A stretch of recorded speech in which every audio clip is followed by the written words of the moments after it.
Hello friends, welcome back to my channel Conceptual Learning. Today we are going to see the essential elements of the valid contract. So the essential elements of the valid contract have been defined in section 10 of the Indian Contract Act 1872. So before going to learn about the essential elements of the valid contract, we'll see the introduction of this topic. Okay, first of all, an agreement before a contract. What is a contract, guys? Contract means an agreement plus enforceability. So to become an agreement there must be two parties, and the agreement, after making the agreement to become a contract, it has to be enforceable by the law. Here enforceability means capability to being enforced. Capability to being enforced means the both the parties whoever entered into the agreement, that parties must have created the legal obligation and the legal rights against each other. Then only that becomes that will be enforceable by the law, and it becomes a contract. Here legal obligations here means legal duties, means each person. If A and B are entering into any contract for purchasing or selling any house, then the A will after selling the house, the purchaser will have the right against the good, that is house, and the seller will have the right to receive the amount whichever paid by the buyer. So like this, that there should be some legal obligations between the parties and the legal rights. Okay, if that is if these are present in the any agreement, then it will be enforceable by the law and it becomes a contract. And there are also some important essential elements for the enforceability. What are those elements we are going to learn now? Okay, so here consider all agreements or contract if they are made by the free consent of the parties, means all agreements will become the contracts only if those agreements which are created by the parties have been passed all these through.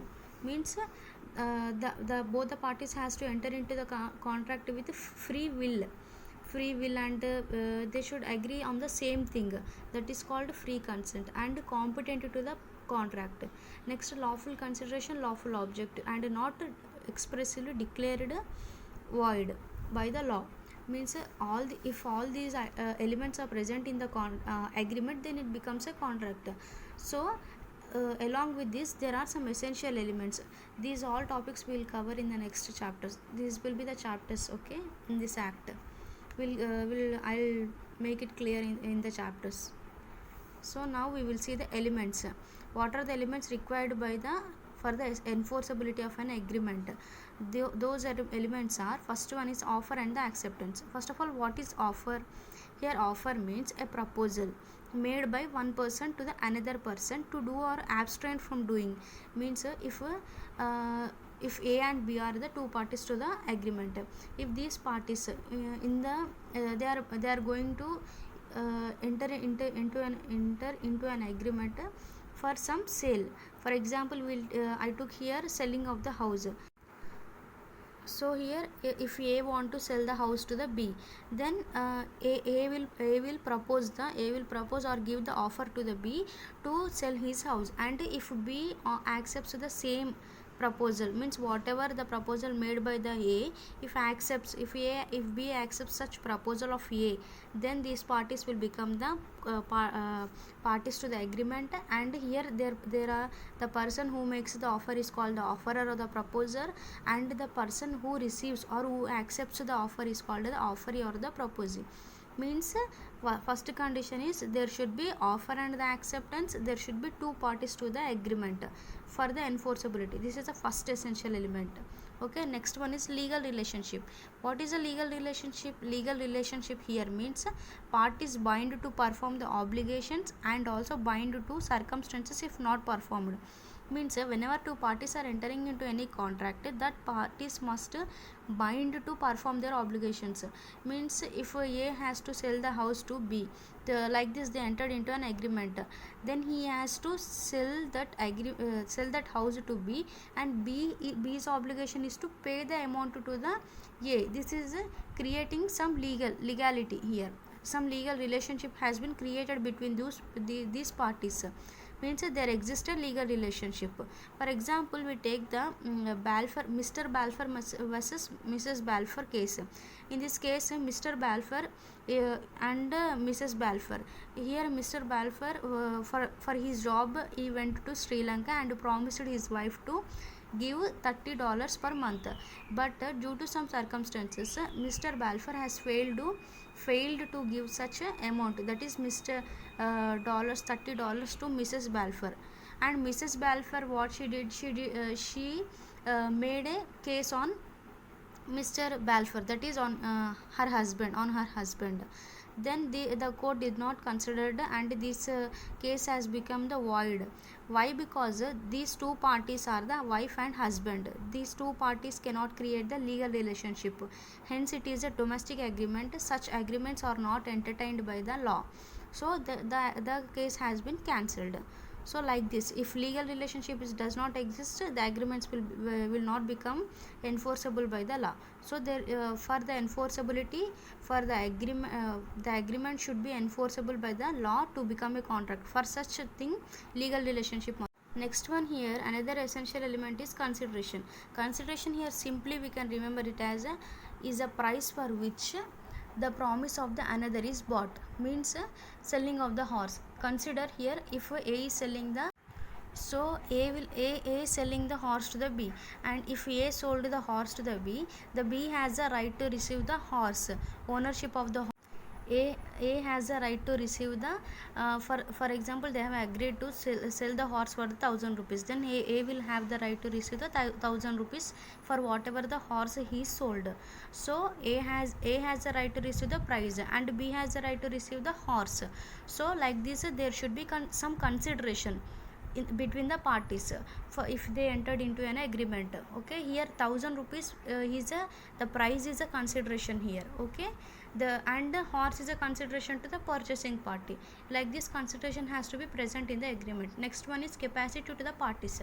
The parties to an agreement must be competent to contract, means and section 11 defines that who is age of the majority, sound mind, not disqualified by the law.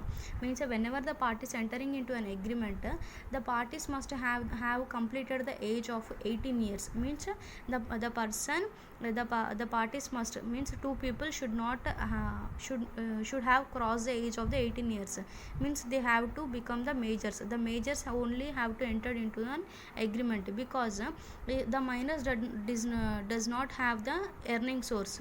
Means if suppose if A entered into an agreement with the B minor, who is minor, and B failed to perform some obligations, or he is unable to pay some amount to the A, then A cannot claim the price back, or he cannot claim the amount whatever he given to the B, because B is a minor, and whatever the agreements entered into the minor are void ab initio. Void ab initio means void from the very beginning. Means whenever he entered into an agreement, from that minute only the agreements are not valid, they are void. Hence the B cannot claim the amount. For that purpose, whenever the parties entering into an agreement, they should make sure they are the majors. Sound mind here means whenever making any contracts or making any rules or any obligations, whenever they are writing, the parties should have the clarity of the things whatever they are making as obligations, because for what they are entering, if they don't have such idea, then agreement will not be considered. So the parties must have the sound mind, and should not disqualify by law. Means he should not be under any criminal acts such that. Okay, this capacity of the parties also we will discuss as a chapter. Okay, remember that. Next, free consent. Here free consent means agreed upon the same thing in the same sense. If A and B are entering into a contract, then they should agree into the agree upon the same thing. If A want to sell the white house means white color house. Okay, if A want to sell the white color house to B, then B also have to agree upon the white color building only. He should not consider in his mind as blue color one. So there should be some free consent. The consent has to be means both the parties have to think in the same sense. for the same thing. Okay, for the same thing. Next, section 14 is defining the consent is to be free. Section 14 defines whatever the consent they are making, that should be free. Means here free means that should not be caused by the coercion. Coercion means fear. Undue influence means under the influence of any person, or the fraud means the parties cannot make the fraud. And A forces B to kill the C. Then B has entered into an agreement with A because A forced him. That means he coercion, here coercion is created, means he is fearing the B to kill the C. So these agreements are not considered because they are not occurred with the free consent of the parties. Okay, and next one is lawful objective. Object here means purpose for which they are entering into an agreement. Suppose here we took A and B to B, A forced B to kill the C, means here the purpose for which they are entering into an agreement is not legal, that is not moral, which is opposite to the public policy. That's why the object is not lawful. Then it became the unlawful object. Then the unlawful object cannot be considered, so the object must be lawful. And agreement not expressly declared void means I told in the before only, like a minor case, the minor is from the whatever the agreements entered by the minor or void ab initio, means from the very beginning they are void. So if the law only saying that the agreements entered by the minor or void, then the parties should not consider the void minor as an party to the agreement. So these agreements, the law only expressing them, right? That's why we should not consider those things also. And next one is a certainty and possibility. Whenever they are entering into an agreement, two parties treasure by the magic, means A told B that he will create the treasure by the magic. Is there any possibility of creating treasure by the magic? No, right? That's why there is no certainty and there is no possibility of creating the treasure, such treasure. So these are not valid. So there must be certainty and the possibility. And next one is conscience ad idem. Here means meeting of the minds, means same person has to agree upon the same thing in the same sense. Like A and B entered for a sale of the blue colored house. Their mind should agree. Both the parties have to consider. So they should buy and purchase those blue house only. Their concentration and legal formalities has to be present. Legal formalities here means registration and stamps has to be present. So this is essential elements of valid contracts, friends. If you like my video, like, share and subscribe to my channel. Thank you.